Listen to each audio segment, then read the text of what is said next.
اے چادر میں لپٹنے والے، اٹھو،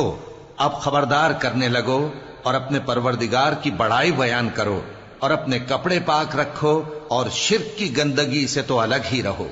اور اس نیت سے احسان نہ کرو کہ اس سے زیادہ کے خواہاں ہو، اور اپنے پروردگار کی خاطر صبر کرتے رہو، پھر جب سور پھونکا جائے گا تو وہ دن مشکل کا دن ہوگا، یعنی کافروں پر آسان نہ ہوگا۔ مجھے اس شخص سے سمجھ لینے دو جس کو میں نے اکیلا پیدا کیا، اور میں نے اس کو بہت سا مال دیا اور ہر وقت حاضر رہنے والے بیٹے دیے، اور اس کو ہر طرح کے سامان میں وسعت دی، پھر بھی لالچ رکھتا ہے کہ میں اسے اور زیادہ دوں۔ ایسا ہرگز نہیں ہوگا، یہ ہماری آیتوں کا بڑا مخالف رہا ہے۔ میں اسے ایک بڑی چڑھائی چڑھاؤں گا، اس نے غور و فکر کیا اور ایک بات ٹھہرا لی، یہ مارا جائے، اس نے کیسی تجویز کی، پھر یہ مارا جائے، اس نے یہ کیسی تجویز کی، پھر اس نے نگاہ کی، پھر تیوری چڑھائی اور منہ بگاڑا، پھر پیٹ پھیر کر چلا اور تکبر کیا، پھر کہنے لگا یہ تو جادو ہے جو پہلے لوگوں سے برابر ہوتا آیا ہے، پھر بولا یہ اللہ کا کلام نہیں بلکہ بشر کا کلام ہے، میں ان قریب اس کو سقر میں داخل کروں گا، اور تم کیا سمجھے کہ سقر کیا ہے؟ وہ ایسی آگ ہے کہ نہ باقی رکھے گی اور نہ چھوڑے گی، اور بدن کو جھلس کر سیاہ کر دے گی، اس پر 19 داروغہ ہیں، اور ہم نے دوزخ کے داروغہ فرشتے ہی بنائے ہیں، اور ان کا شمار کافروں کی آزمائش کے لیے مقرر کیا ہے،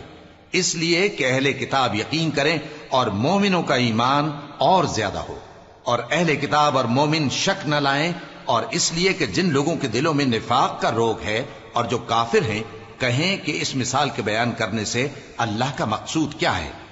اسی طرح اللہ جس کو چاہتا ہے گمراہ رہنے دیتا ہے اور جس کو چاہتا ہے ہدایت دیتا ہے،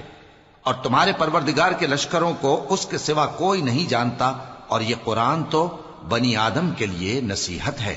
ہاں ہاں، قسم ہے چاند کی اور رات کی جب رخصت ہونے لگے، اور صبح کی جب روشن ہو جائے، کہ وہ آگ ایک بہت بڑی آفت ہے، انسان کے لیے ڈر کی چیز، یعنی اس شخص کے لیے جو تم میں سے آگے بڑھنا چاہے یا پیچھے رہنا چاہے۔ ہر شخص اپنے کرتوتوں کے باعث گرفتار ہوگا، مگر داہنی طرف والے نیک لوگ جنتوں میں ہوں گے، اور پوچھتے ہوں گے یعنی آگ میں جلنے والے گناہگاروں سے کہ تم دوزخ میں کیوں پڑے؟ وہ جواب دیں گے کہ ہم نمازیوں میں شامل نہ ہوئے، اور نہ ہم فقیروں کو کھانا کھلاتے تھے، اور ہم بحث کرنے والوں کے ساتھ مل کر بحث کرتے تھے،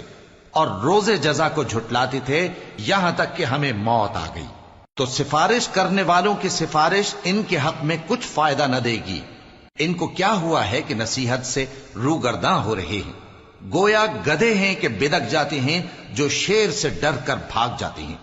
اصل یہ ہے کہ ان میں سے ہر شخص یہ چاہتا ہے کہ اس کے پاس کھلی ہوئی کتاب آئے، ایسا ہرگز نہیں ہوگا، حقیقت یہ ہے کہ ان کو آخرت کا خوف ہی نہیں۔ کچھ شک نہیں کہ یہ قرآن نصیحت ہے، تو جو چاہے اسے یاد رکھے، اور یاد بھی تبھی رکھیں گے جب اللہ چاہے، وہی اس لائق ہے کہ اس سے ڈرا جائے، اور وہی معاف کرنے والا ہے۔